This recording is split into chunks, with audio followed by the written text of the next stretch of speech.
Hello everyone, welcome to the daily editorial analysis of the Assam Tribune newspaper. Before starting the analysis, I request you to subscribe the channel for getting the notifications and share to those who might be helpful from this analysis. Our telegram link is given in the comment section through which you will be given important PDFs. Let's start today's important articles. The first article is Preserving Heritage Sites. So আজিৰ দিনটো মানে 18th April World Heritage Day হিচাপে celebrate কৰা হয় যাতে আমাৰ awareness to promote হয় মানে cultural heritage sites ক লৈ পেলে যাতে আমাৰ awareness to promote হয় It is also known as the International Day for Monuments and Sites so দুটা নাম আছে World Heritage Day and International Day for Monuments and Sites একেটাই কথা আৰু 1982 International Council on Monuments and Sites এই অৰ্গানাইজেশনটোৱে announce কৰিছিলে যে 18 এপ্ৰিল ডেটটো আমি এই মানে ওয়াৰ্ল্ড হেৰিটেজ ডে হিচাপে পালন কৰিম আৰু এটো এপ্ৰুভ কৰিছিলে general assembly of UNESCO in 1983 আৰু এই বছৰৰ যেটো থিম হয় ওয়াৰ্ল্ড হেৰিটেজ ডে হেতু হল heritage under threat from disasters and conflicts যে ডিজাস্টাৰ বা কিবা কনফ্লিক্টক লৈ পেলাই যদি কোনোবা এটা মনুমেন্ট আপোনাৰ থ্ৰেটেনিং হৈছে হেতু মানে ৰোধ কৰাৰ কাৰণে মেইনলি অ্যাৱাৰনেস মানে ক্ৰিয়েট কৰা হৈছে that highlights the vulnerability of our shared cultural heritage to natural disasters and armed conflicts এতিয়া চাওক আপোনাৰ ইম্পৰ্টেন্স কি আছে আমাৰ হেৰিটেজৰ যে heritage in its tangible and intangible forms tangible মানে যেটো আমি দেখি পাও বা আমি সুব পাৰো ন আৰু ইনটেঞ্জিবল হল যেটো আমি মানে অনুভৱ কৰিব পাৰো যেনেকৈ ধৰক এটা গান হয়নে বা এখন ড্ৰামা হেটো আমাৰ ইনটেঞ্জিবল হৈ যায় টেঞ্জিবল হলে যিবিলাকৰ টেম্পল বা আমি দেখি পাও হেবিলাক tangible okay so both heritage are crucial for individual and societal identity historic understanding and future inspiration যে আমি হিষ্ট্ৰীও জানিব লাগে আৰু সেই হিষ্ট্ৰীখিনিক লৈ পেলাই আমি আসলতে ইনস্পায়াৰ হ'ব পাৰো আৰু এটো কি কৰে আমাৰ পাষ্টৰ লগত লিংক কৰি দিয়ে যাতে আমাৰ প্ৰেজেন্ট আমি শেপ কৰিব পাৰো আৰু ফিউচাৰ জেনাৰেশনেও ইনফ্লুয়েন্সড হ'ব পাৰে Preserving heritage fosters a sense of belongingness, promotes cultural diversity, and can even stimulate economic growth through tourism and local development. So, যেতিয়া আমি এটা হেৰিটেজ মানে গম পাও যে এটো আমাৰ মানে আমাৰ আগৰ জেনাৰেশনৰ পৰা চলি আহি আছে গটিকে সেই কালচাৰটোক আমি আগুৱাই লৈ যাব লাগিব তেতিয়া কি হ'ব মানে সেই হেৰিটেজ সাইটটো গ্ৰো হৈ যাব দিনে দিনে যেনেকৈ ধৰক কামাখ্যা টেম্পল ন কামাখ্যা টেম্পলটো আমাৰ অসমৰ এটা মানে মূল্যবান সম্পদ বুলিয়ে কৈছো মানে কালচাৰেল হেৰিটেজ হয় আৰু সেই কামাখ্যা টেম্পলটো মানে এতিয়া যিমান পাৰি হিমানখিনি মানে ডেভেলপ কৰিব চেষ্টা কৰি থকা হৈছে আৰু ভালেখিনি মানে টুৰিষ্টও আহে এই সাইটটোত অকল কামাখ্যা টেম্পল বুলিয়ে নহয় অসমত আৰু এনেকুৱা ধৰণৰ বহুতখিনি প্লেसेছ আছে ধৰক নেশনেল পাৰ্কস আছে বা আপোনাৰ বেলেগ টেম্পলস আছে হয়নে গটিকে সেইখিনিক যাতে আমি আগুৱাই লৈ যাব পাৰো তাৰ পাছতে ওয়াৰ্ল্ড হেৰিটেজ সাইট চাব এতিয়া আমাৰ সেপ্টেম্বৰ 2024 মতে 43 টা ইউনেস্কো ওয়াৰ্ল্ড হেৰিটেজ সাইটস আছে ফ্ৰম আৱাৰ কান্ট্ৰি মানে ইন্ডিয়াৰ পৰা আৰু 43rd টোৱে হল আমাৰ অসমৰ পৰা মানে চৰাইদেউ মৈদাম হল যেটো আমাৰ কালচাৰেল সাইট হয় আমাৰ মানে অসমৰ পৰা out of this 35 are cultural আৰু সেই 43 টা যে আমাৰ ইন্ডিয়াৰ পৰা টোটাল ওয়াৰ্ল্ড হেৰিটেজ সাইট আছে তাৰে 35 টাই হল কালচাৰেল 7 টা হল নেচাৰেল এন্ড এটা হল আপোনাৰ মিক্স টাইপ আৰু সেই এটাটো হল Kanchenjunga national park Okay, India has the 6 most sites worldwide আৰু মানে worldৰ ভিতৰতে মানে 6 নম্বৰ ৰেংকত পৰে যে ইন্ডিয়াৰ ভিতৰত কিমানখিনি world heritage sites আছে আৰু আপোনালোকে এটা কথা জনাব মোক সবতকে বেছি world heritage sites থকা কান্ট্ৰিখন কি হয় Our country boasts a diverse array of world heritage sites এটা চাও কালচাৰেল সাইটছৰ ফালৰ পৰা যদি কব যাও মানে আমাৰ ৰিসেন্ট যেটো কৈছো চৰাইদেউ মৈদাম সো চৰাইদেউ মৈদামটো কি হয় আমাৰ যে আহোম সকলৰ বুৰিয়েল গ্ৰাউণ্ডছ হয় So Saraideo Moidams became the first cultural site to be included from Northeast India. Okol Okhom nohoy Northeast India porai prothom to cultural site hoy. The Tai Ahom clan migrating from China established their first capital under Saolung Sukofa. Saolung Sukofaৰ আন্ডাৰত মানে প্ৰথম ক্যাপিটেলখন চৰাইদেউতে establish কৰা হৈছিল আৰু সেই যেটো সেক্ৰেট site হিটো মানে পিছলৈকে বুৰিয়েল গ্ৰাউণ্ড হিচাপে মানে তাক ফৰ্ম দিয়া হৈছিল ওকে তাৰ পিছতে চাওক নেচাৰেল পৰিব আমাৰ ধৰক আমাৰ ইণ্ডিয়াৰ কথা কৈছো সুন্দৰবন Western Ghats, আমাৰ অসমৰ পৰা Kaziranga national park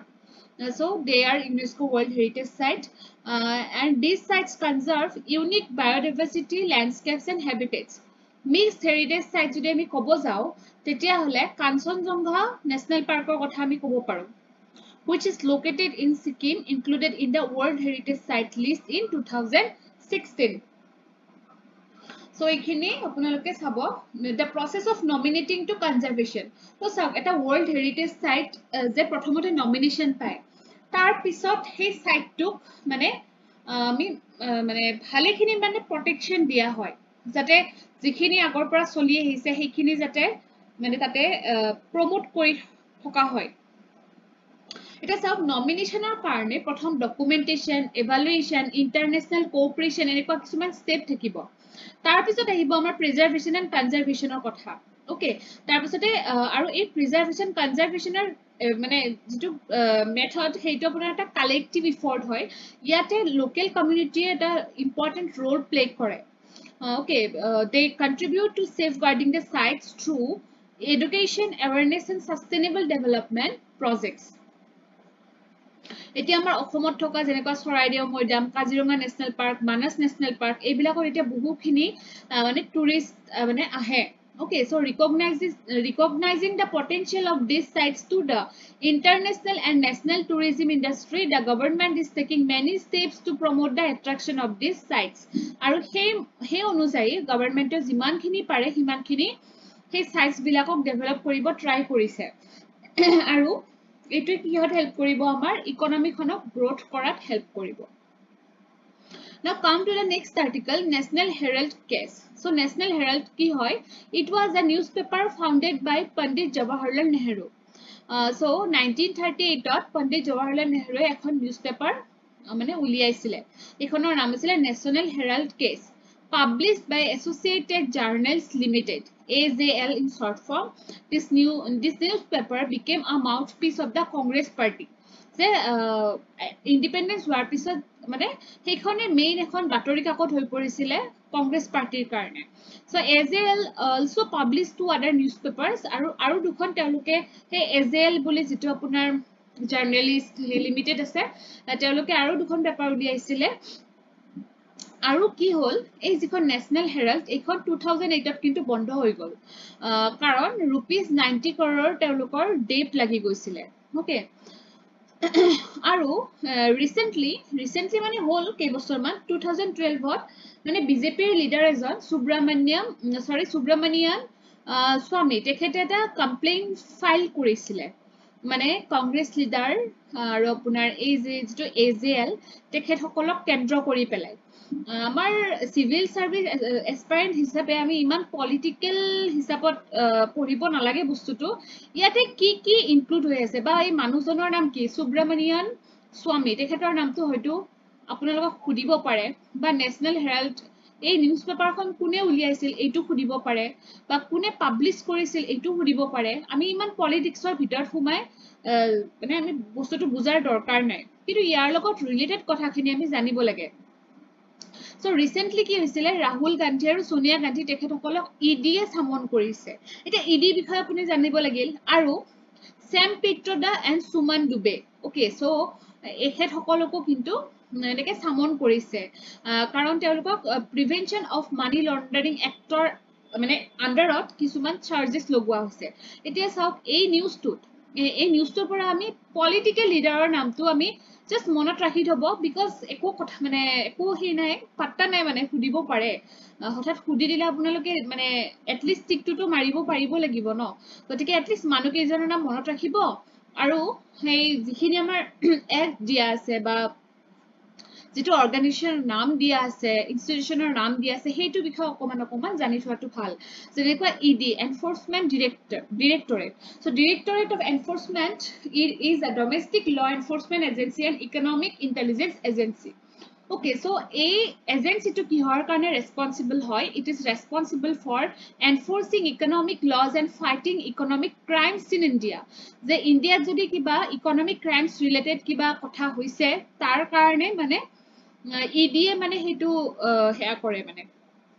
investigate kore. So the origin of the ED goes back to 1956 May 1956 to origin hoise মানে originate hoise aru 1957 to year name to মানে rename kora hoise enforcement directorate